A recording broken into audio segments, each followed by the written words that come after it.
Ticket, And you need half a tank of gas, sunglasses, important things. toast, and a whole chicken. Yeah, exactly. Good morning, everyone. It is 8:42. Welcome back to CW Iowa Live. Lou and Jackie here, being joined by our good friend Rebecca Harold. She is known as the privacy professor. She helps keep us all safe when it comes to digital. But she also listens to your questions, Yes. and that's why she's here this morning, because you had a couple people write in that are viewers from the show, so thank you so much, and Yes. let people know you're listening. Yes, well, definitely. A couple of your viewers sent me messages saying, what about all of our emails and texts and so on? Do we have any legal protections for that? And meaning protections as in? Laws. Are there Okay. any laws in place that protect that? And it's a really good time to discuss that because right now they're talking about updating that law. So the name of the law that's in place is the Electronic Communications Privacy Act,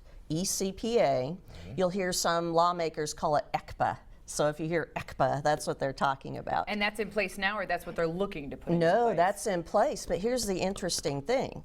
It was put into place in 1986. 1986. That's when this was all getting going. Technology Yeah. has changed a little. Yeah. A little bit. I mean, Yeah. think back. I mean, did you have emails in 1986? We're just getting online. We're just Yes. starting to get comfortable with getting online with things. And it hasn't changed since, but let me give you a little bit of perspective. So back then, there was an estimated 100,000 to 200,000 email addresses in the United States. There's not an exact. So think about that compared to today, when there's 2.9 billion email addresses, and 15,000 or so times as many. So we have many more people using it. But think about too back then, the fact that emails were brought into your either business or directly to your Macintosh, Apple IIe, Apple IIe, exactly. Yeah. Radio Shack.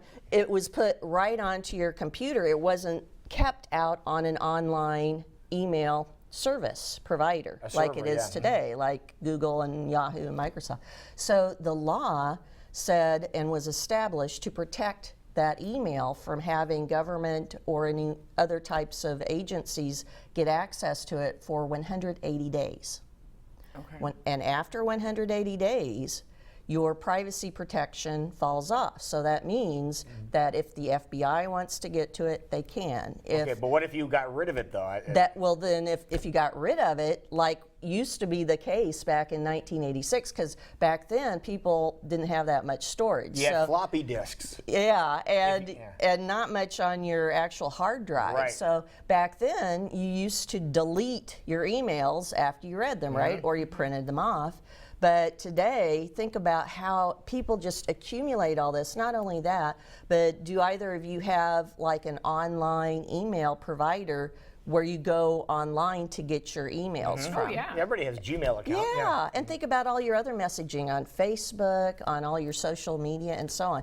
So this law is due for a change, long overdue. So in April, the House actually brought it to a vote 419 to 0 to update this email law, and it's through the Email Privacy Act.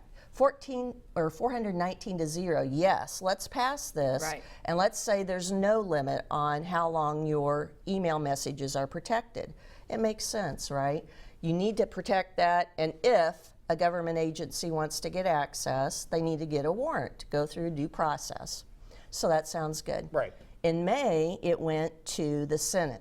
Okay. And the Senate Judiciary Committee, which Senator Grassley heads, was in there, and we were all watching. I was watching it on C-SPAN, thinking, "Oh, this is going to go through," and oh wait, there's Texas Senator Cornyn stopped and said, "Well, I'd like to propose an amendment to this," and it was an amendment basically to say if the FBI or another government agency wants to get access to it, they can without a warrant using national security letters or NSLs. Okay. Well, Is that because of terrorism?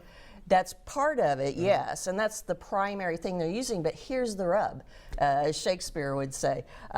There's already a law in place that was put in place just in 2015, the USA Freedom Act. That act gives any investigators or the government the ability in an emergency situation, such as with terrorists, it gives them already the capability to call a judge up and say, hey, we have an emergency, we need to get to this information, we'll do all the paperwork later. So that way there's no gap in how quickly they can ask for this data. But you know, that's in place already. And so when we're discussing this with the folks that want the amendment, they're saying, yeah, but we don't really want to have it, that oversight from the judges, because when you get that oversight, then that becomes something that might be discoverable by someone. So a lot of times they ask organizations through these national security letters or NSLs, don't tell anybody that we've collected this information from you.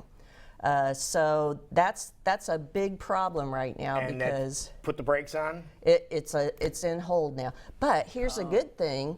I believe Senator Grassley is going to bring this up again, if not this Thursday, maybe at one of his next sessions. Your viewers can call him up, send him a letter and say, hey, we want to pass protections, update this 30-year-old law to say we aren't going to stop having privacy protections after 180 days. We just are in a different society. I mean, just think about it. Millennials, they don't know what it's even like not to have The email cloud or and cloud. anything. I mean, that's an extension of their digital self. So. Yeah, and back then with the Apple IIe, that's a perfect example. That was the first one that we worked on.